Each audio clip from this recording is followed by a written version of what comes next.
में संगठन फेरबदल की तैयारी तेज, प्रधानमंत्री के साथ अमित शाह नड्डा की बैठक।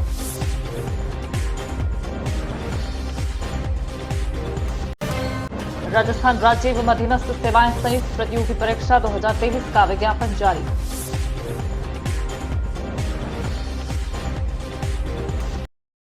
उत्तर प्रदेश के देवबंद में भीम आर्मी चीफ चंद्रशेखर आजाद रावण पर जानलेवा हमला।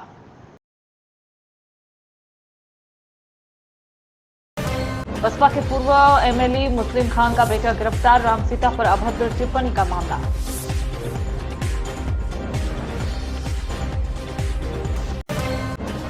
महाराष्ट्र के 2 और मध्य प्रदेश के 5 जिलों में भारी बारिश का अलर्ट जारी।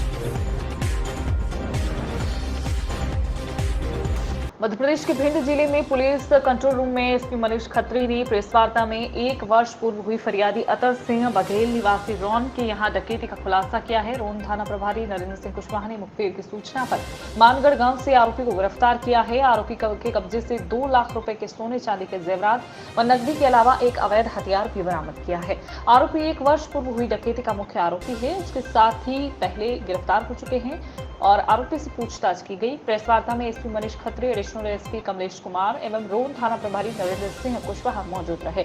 संवाददाता आदित्य द्विवेदी की खबर, भिंड, मध्य प्रदेश। राज्य लुटेरा पकड़ा, क्या पूरा मामला है? भिंड पुलिस को संपत्ति संबंधी अपराधियों के विरुद्ध की जा रहे अभियान में एक महत्वपूर्ण सफलता मिली है, जो 5 जून 2022 को रौन थाना क्षेत्र में एक सशस्त्र लूट की घटना 3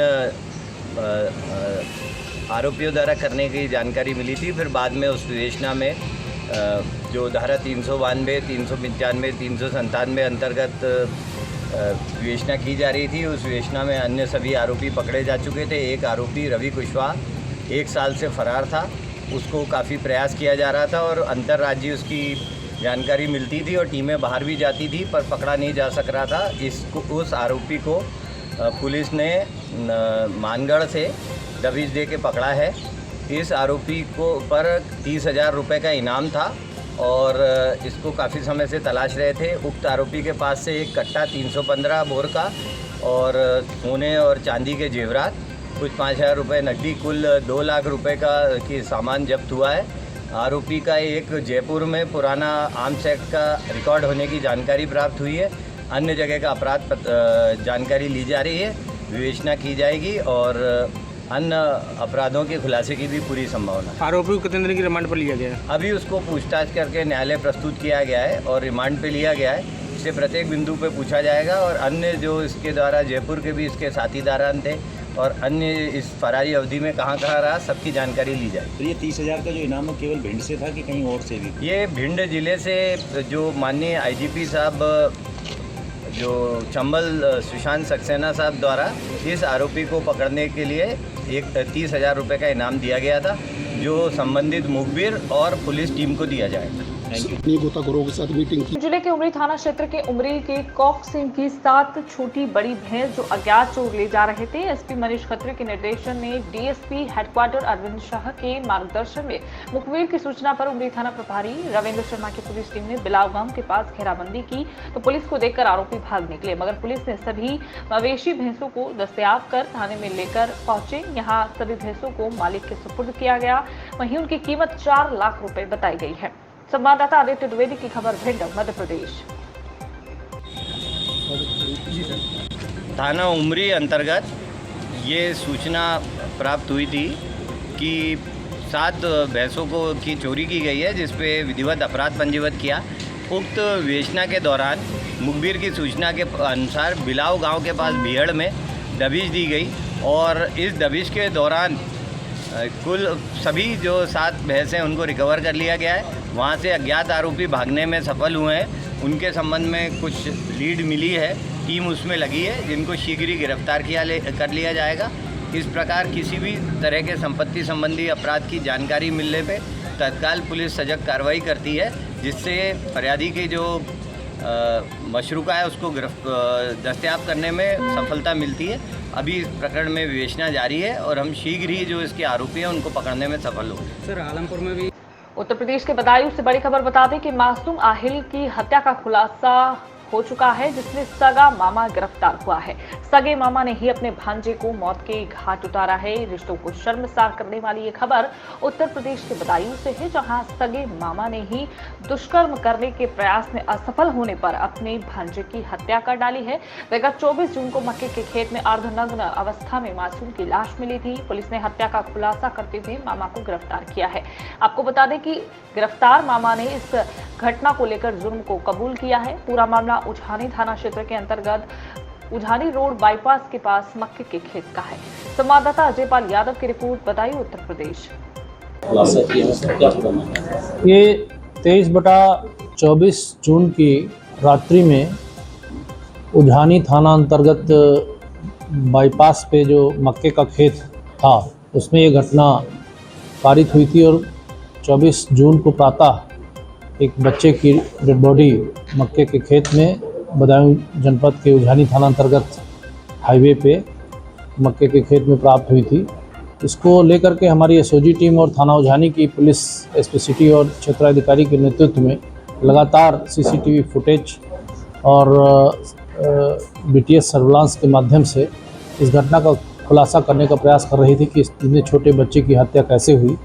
तो इसमें सीसीटीवी फुटेज से पहचान हुई तो इस बच्चे का सगा मामा निकला, जो इसको बहला फुसला कर इसके साथ दुष्कर्म करना चाहता था और दुष्कर्म करने के उद्देश्य से उस मक्के खेत में इसको ले गया। बच्चा जब चिल्लाने लगा, रोने लगा और इसको लगा कि अब तो खुलासा हो जाएगा, घर वालों को पता हो जाएगा।